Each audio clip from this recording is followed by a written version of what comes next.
Ay, nako. Alam mo, dami ko nakikita sa ngayon. Dami ko nakikita sa mga touring, bike camp. Dami ko nakikita. Nakakainis doon.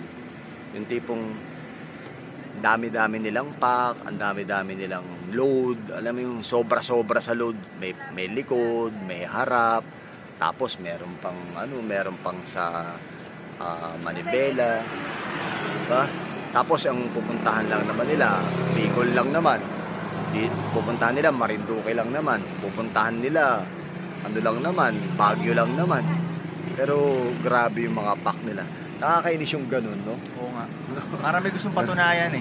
Hindi pong parang gusto nila mangyari, ako malakas ako, di ba? Parang ganun. Nakakainis yung ganun. Oo.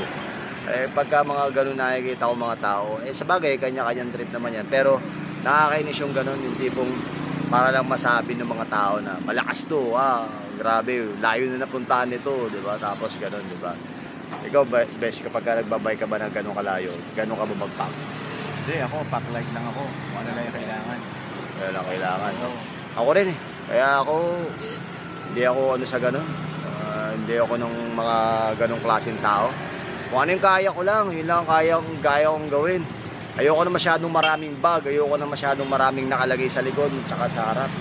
Nakakainis kasing...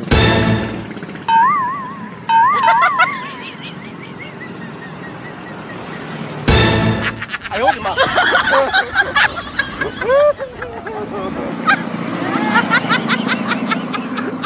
Si Papa Jack ako, si Papa Jack ako.